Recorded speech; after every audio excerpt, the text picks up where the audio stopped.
당신은 지금껏 누군가에게 완전히 이해받아 본 적이 있습니까? 당신의 언어가 너무 앞서 있다는 이유로, 당신의 생각이 너무 다르다는 이유로 외면당하고 비웃음당하고 홀로 남겨진 적이 있습니까? 오늘 저는 그런 사람의 이야기를 들려드리려 합니다. 평생 단 한 번도 진정한 안식을 얻지 못했던 사람. 사랑하는 모든 것을 잃고도 그 고통을 끌어안고 나아갔던 사람. 세상이 이해하지 못한 언어로 외쳤지만 수백 년이 지난 지금 그 언어는 여전히 살아 숨쉬고 있습니다. 그의 이름은 프리드리히 니체. 그리고 이것은 그의 이야기인 동시에 어쩌면 당신의 이야기이기도 합니다. 1844년 10월 15일 독일 삭센 지방의 작은 시골 마을 뢰켄. 그날은 프로이센 국왕 프리드리히 빌렐름 4세의 생일이었습니다. 그리고 바로 그날 루터교 목사 칼 루트비히의 집에서 한 사내 아이가 세상에 첫 울음을 터뜨렸습니다. 아버지는 기뻐하며 아들의 이름을 지었습니다. 프리드리히 빌렐름. 국왕의 이름을 그대로 물려받은 거창하고도 무거운 이름. 이 탄생은 단순히 한 아이의 시작이 아니었습니다. 아버지는 목사였고 할아버지는 고위 성직자였고 외할아버지 또한 교회의 어른이었습니다. 집안의 모든 어른들은 이미 정해놓고 있었습니다. 이 아이는 신의 제단 앞에 서게 될 것이라고. 하지만 훗날 니체는 자서전에서 이렇게 고백합니다. 그 이름은 내게 한없는 슬픔이었다. 그는 스스로 이름에서 빌렐름을 지워버렸습니다. 왕의 이름을 삭제한 것이 아니었습니다. 자신에게 강요된 운명의 이름표를 찢어버린 것이었습니다. 어쩌면 우리도 그런 이름표를 하나씩 달고 태어났는지 모릅니다. 부모의 기대, 가문의 체면, 사회가 붙여준 역할, 그 이름표가 얼마나 무거웠는지 니체보다 더 잘하는 사람은 없었습니다. 니체가 4살이 되던 해, 세상에서 가장 크고 단단해 보이던 존재가 무너졌습니다. 아버지 칼 루트비히 목사가 뇌질환으로 쓰러졌습니다. 오랜 시간이었습니다. 빛이 들어오던 방 안에 어둠이 들어찼고 아버지의 신음소리가 집안을 가득 채웠습니다. 어린 니체는 그 소리를 들으며 무릎을 꿇었을 것입니다. 그리고 아버지는 떠났습니다. 슬픔이 채 가시기도 전에 2살 터울의 어린 남동생 요제프도 병으로 세상을 떠납니다. 4살짜리 소녀는 이해할 수 없었습니다. 신에 충실한 종이었던 아버지가 왜 저토록 고통스럽게, 저토록 비참하게 죽어야 했는지, 어린 남동생이 왜 꽃도 피워보지 못하고 사라져야 했는지, 이 물음은 답을 얻지 못했습니다. 대신 어린 영은 깊은 곳에 새겨졌습니다. 신은 어디에 있는가? 이 흉터는 평생 사라지지 않았습니다. 아버지를 잃은 니체 가족은 나움부르크의 외할머니 집으로 거처를 옮겼습니다. 그 집에는 어머니, 여동생 엘리자베트, 할머니, 2명의 고모, 오직 여성들만이 있었고 어린 니체는 그 집안의 유일한 남자아이였습니다.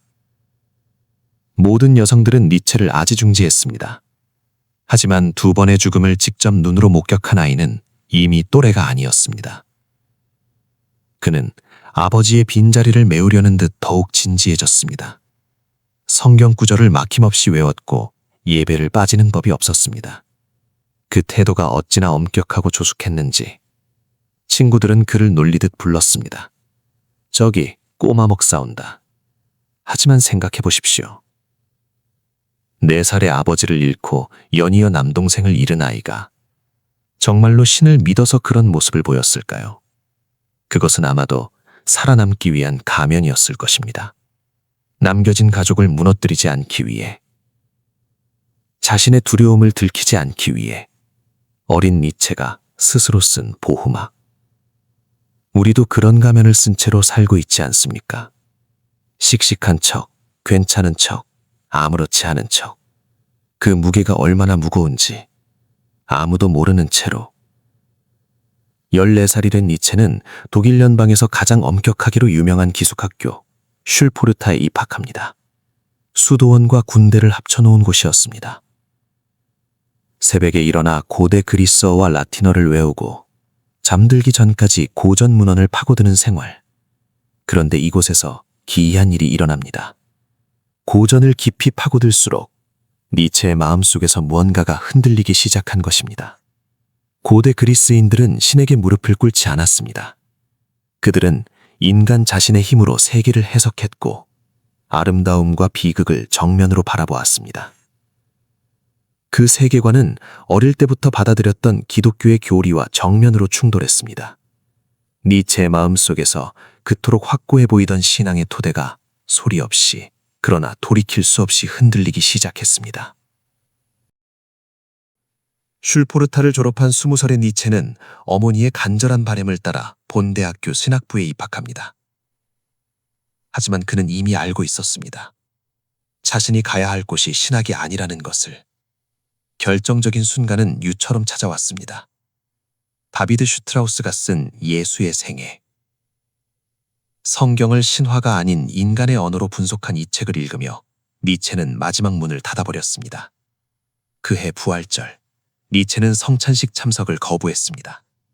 독실한 신자였던 어머니와 여동생에게 이것은 가문의 슈치였습니다. 눈물과 호함이 오갔습니다. 그리고 결국 니체는 어머니에게 편지를 씁니다. 어머니, 저는 신학 공부를 포기하겠습니다. 작은 목사라 불리던 소녀는 이제 신의 세계를 영영 떠났습니다. 그는 무언가를 버린 것이 아니었습니다. 태어나면서부터 강요된 인생의 대본을 스스로 찢어버린 것이었습니다. 아무도 걸어본 적이 없는 길. 그 고독한 방황이 이제 시작되었습니다. 신학을 버리고 고전 문헌학에 몰두하던 니체에게 이 도시의 생활은 지적인 즐거움이었습니다. 하지만 영혼의 갈증은 여전했습니다. 신을 잃은 자리에는 무언가 다른 것이 와야만 했습니다. 1865년 가을 어느 날, 니체가 살던 건물 1층의 헌책방을 지나다 발걸음을 멈춥니다. 먼지가 쌓인 채 구석에 놓인 낡은 책 한 권. 아르투르 쇼펜하우어의 주서서, 위지와 표상으로서의 세계. 당시 쇼펜하우어는 학계에서 철저히 외면받던 인물이었습니다. 하지만 니체는 마치 자석에 이끌리듯 그 책을 집어들었습니다. 그날 밤 니체는 잠을 잊었습니다. 삶은 맹목적인 위지가 이끄는 고통의 바다다. 이 서늘한 한 문장이 니체의 심장을 꿰뚫었습니다. 신이 사라진 자리에서 방황하던 그에게 쇼펜하우어는 전혀 다른 언어로 말을 걸어왔습니다. 고통을 외면하지 마라. 그것이 세계의 본질이다. 니체는 훗날 이렇게 회고합니다. 마치 그가 나를 위해 쓴 책 같았다. 이 만남이 모든 것을 바꿨습니다.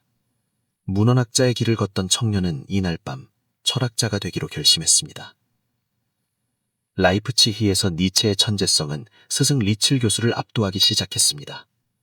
리칠 교수는 학생들에게 늘 말했습니다. 38년 동안 수많은 학생들을 가르쳤지만 니체 같은 인물을 본 적이 없다. 1869년 스위스 바젤 대학교에 문헌학 교수 자리가 생겼을 때 리칠 교수는 파격적인 추천서를 보냅니다. 박사학위 논문도 끝내지 않은 24살의 학생을. 바젤 대학교는 모든 절차를 생략하고 그를 임용했습니다. 라이프치히 대학교는 논문 심사 없이 박사학위를 수여했습니다. 유럽 역사상 최연소 정교수가 탄생하는 순간이었습니다.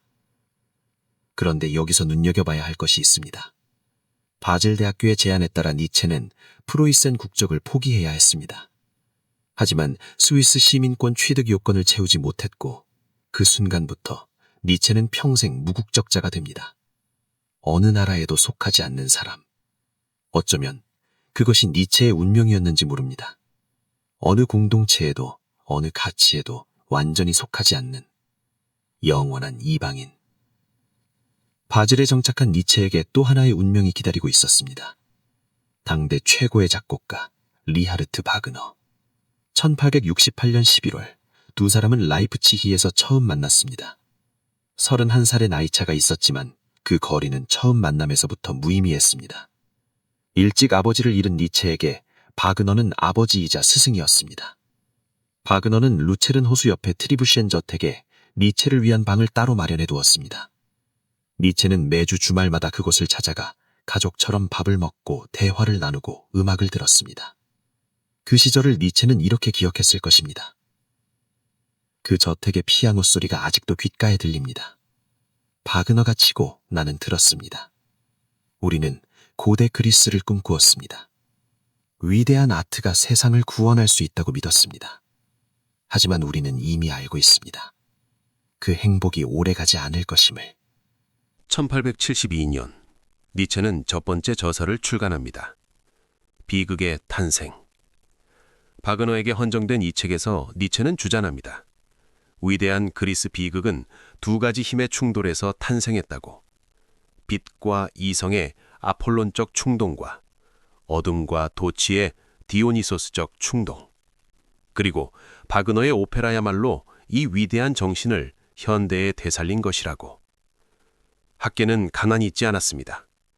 니체의 대학 후배 빌라모비츠 뮬렌도르프가 공개 논문을 발표하며 니체를 정면으로 공격했습니다. 이것은 학문이 아닙니다.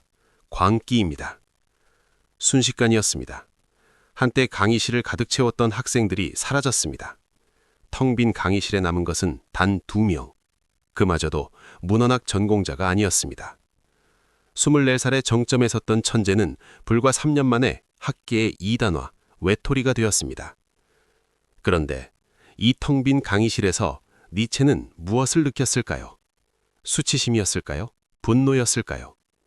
아마도 그는 오히려 안도했을지도 모릅니다. 이제 더 이상 학계가 원하는 방식으로 글을 써야 할 이유가 없어졌기 때문입니다. 이 고독한 골짜기에서 그는 비로소 자신만의 언어로 생각하기 시작했습니다. 생각해 보십시오. 글을 쓰고 싶은데 눈이 보이지 않습니다. 생각이 폭발할 것 같은데 두통이 뇌를 짓누릅니다. 밥을 먹으면 구역질이 옵니다. 이것이 니체의 일상이었습니다. 편두통은 한 번 시작되면 며칠 동안 그를 완전한 어둠 속에 가두었습니다. 빛 한 줄기조차 견딜 수 없었습니다. 눈은 점점 더 나빠졌고 글을 쓰는 것도 읽는 것도 힘들어졌습니다. 하지만 그 와중에도 그는 썼습니다. 손이 떨려도 눈이 흐려도. 1870년 프로이센 프랑스 전쟁에 위생병으로 참전했다가 전염병에 걸려 돌아온 뒤로는 건강이 완전히 무너지기 시작했습니다. 그리고 1889년 34살의 니체는 마침내 교수직을 내려놓습니다. 10년 전 혜성처럼 나타났던 천재 교수는 이제 사회적 명예도 안정된 직장도 고정된 거처도 없이 세상 밖으로 내몰렸습니다. 그런데 니체는 이것을 최고의 축복이라고 불렀습니다. 병마가 자신을 책 읽는다의 타성에서 해방시켰다고. 이제 비로소 오직 내면만을 향해 걸어갈 수 있게 되었다고. 당신은 어쩌면 지금 무언가를 잃은 자리에 서 있을지 모릅니다. 직장을, 관계를, 또는 건강을. 하지만 그 상실이 당신을 지금까지와는 전혀 다른 곳으로 이끌고 있다면 니체는 그것을 축복이라 불렀습니다. 1882년 봄, 로마. 고독한 방랑을 이어가던 니체에게 전혀 예상치 못한 존재가 나타납니다. 21살의 러시아 여성, 루 살로메. 그녀는 아름다웠습니다. 하지만 그것보다 더 중요한 것이 있었습니다. 그녀는 이해했습니다. 니체가 말하는 언어를 알아들었습니다. 그의 철학을, 그의 고독을, 그의 갈망을. 세상에서 아무도 알아듣지 못한다고 생각했던 그 언어를 이 21살의 여인이 단번에 알아들었습니다. 니체는 그녀를 처음 만난 날 이렇게 말했습니다. 우리가 어느 별에서 내려와 이렇게 만나게 된 것은 운명입니다. 니체는 루 살로메에게 청혼했습니다. 거절당했습니다. 다시 청혼했습니다. 다시 거절당했습니다. 그뿐만이 아니었습니다. 여동생 엘리자베스가 루 살로메에 대해 온갖 악의적인 소문을 퍼뜨렸습니다. 믿었던 친구 파울 레는 루 살로메와 가까워졌습니다.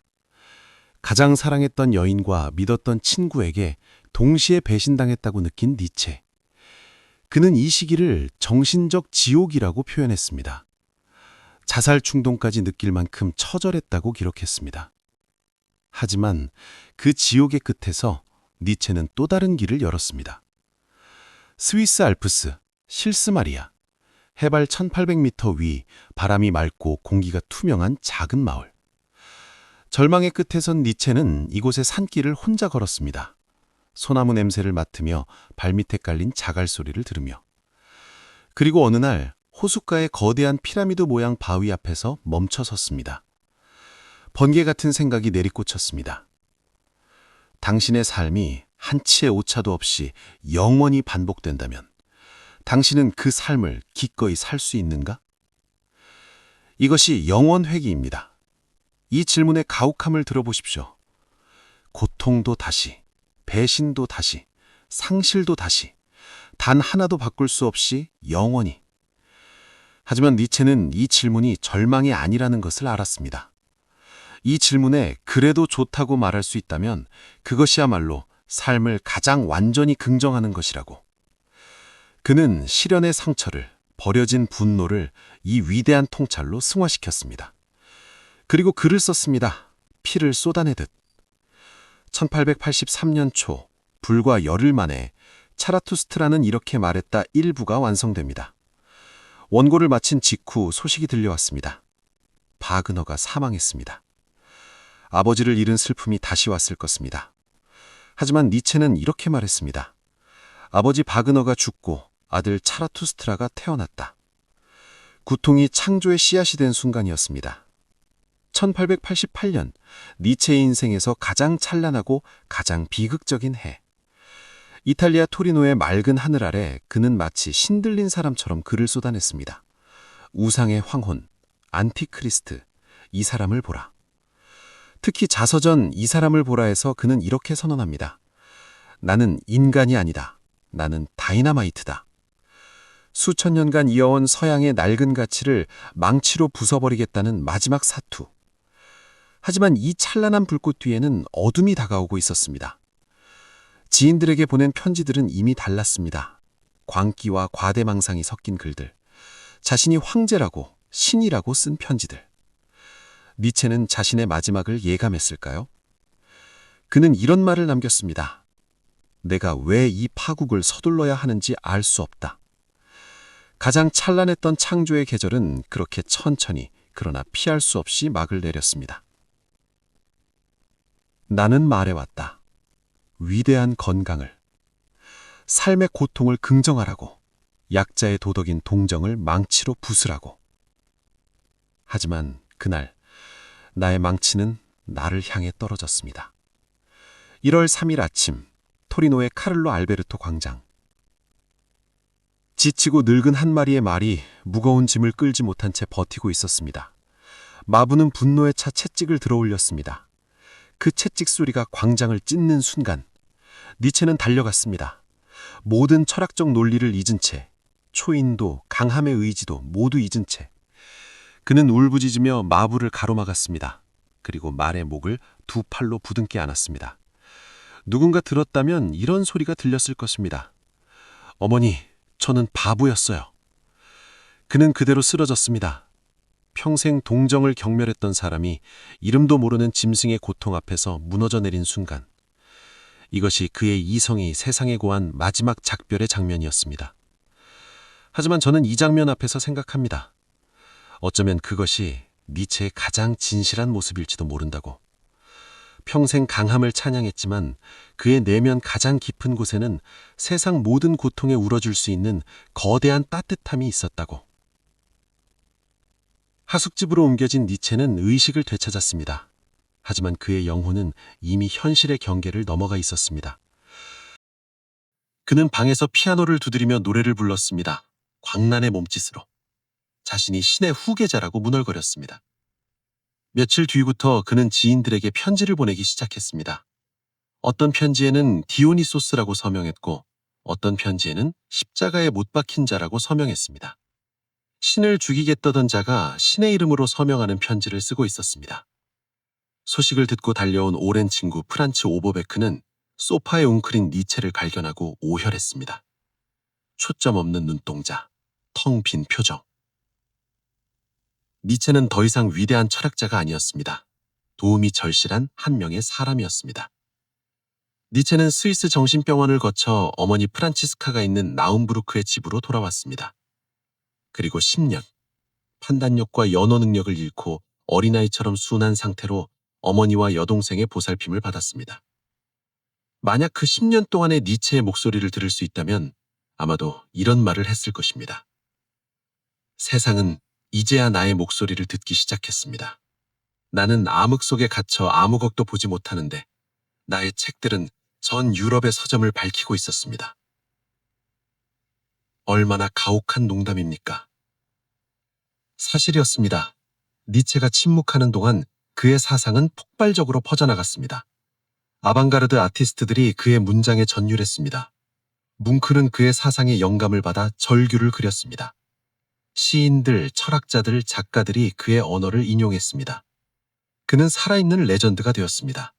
하지만 정작 본인은 자신의 이름이 세상에서 외쳐지고 있다는 사실을 전혀 알지 못했습니다. 이 아이러니 앞에서 무슨 말을 해야 할까요? 니체의 마지막을 지킨 여동생 엘리자베트. 그녀는 오빠가 평생 혐오한 독일 국가주의자였고 반유대인이었습니다. 나중에 히틀러의 열렬한 지지자가 된 인물이기도 합니다. 엘리자베스는 니체가 살아있는 동안 아무 말도 하지 못하는 오빠를 내세워 자신의 명성을 높이기 시작했습니다. 더 나아가 그녀는 니체가 폐기하고 버렸던 메모와 단편들을 모아 자의적으로 편집해냈습니다. 권력의 의지. 이 과정에서 니체의 사상이 교묘하게 왜곡되었습니다. 그리고 훗날 그 왜곡된 사상은 나치즘의 이데올로기적 도구로 악용되었습니다. 나를 죽이지 못하는 고통은 나를 더 강하게 만든다. 니체는 이렇게 말했습니다. 하지만 사후에 가해진 이 배신은 그가 목숨보다 더 중요하게 여긴 자유정신의 유산을 더럽혔습니다. 철학자가 스스로를 지킬 수 없는 상태에서 당한 이 왜곡은 어떤 육체적 고통보다 더 잔인한 것이었습니다. 1900년 8월 25일 바이마르. 창밖에 석양이 들어오던 방 안에서 니체는 긴 침묵을 마무리했습니다. 향년 55세, 그의 시신은 사흘 뒤 그가 4살에 잃었던 아버지의 무덤 곁에 고향 레켄에 안장되었습니다. 아버지의 곁으로, 평생 달아나려 했던 하지만 결코 잊을 수 없었던 그 최초의 상실 곁으로. 만약 그 순간 니체의 마지막 말을 들을 수 있었다면 아마도 이런 말이었을 것입니다. 나의 삶은 비극이었습니다. 하지만 나는 나의 운명을 사랑했습니다. 만약 나의 삶이 다시 반복된다 해도 나는 기꺼이 외칠 것입니다. 이것이 삶이더냐? 좋다. 그렇다면 다시 한번. 아몰 파티. 나의 운명을 사랑하라. 그것은 삶이 아름답기 때문에 사랑하라는 말이 아닙니다. 운명이 당신에게 친절하기 때문에 받아들이라는 말이 아닙니다. 당신에게 주어진 삶이 그 고통까지 포함해서 당신만의 것이기 때문에, 그 삶 전체가 바로 당신이기 때문에. 니체는 55년의 삶 동안 단 한 번도 충분히 이해받지 못했습니다. 단 한 번도 충분히 쉬지 못했습니다. 단 한 번도 이제 다 왔다는 안도감을 느끼지 못했습니다. 하지만 그는 끝까지 썼습니다. 끝까지 걸었습니다. 끝까지 생각했습니다. 그리고 그 고독한 여정의 끝에서 그의 말들은 지금 이 순간 당신의 귀에 닿았습니다. 수백 년의 시간을 건너. 당신이 지금 어떤 자리에 있든 어떤 고통 속에 있든 이것만 기억하십시오. 니체도 무너졌습니다. 니체도 울었습니다. 니체도 외로웠습니다. 하지만 그는 자신의 삶을 사랑하기를 멈추지 않았습니다. 그리고 그 사랑이 세상이 끝난 뒤에도 사라지지 않았습니다. 당신의 삶도 그러할 것입니다.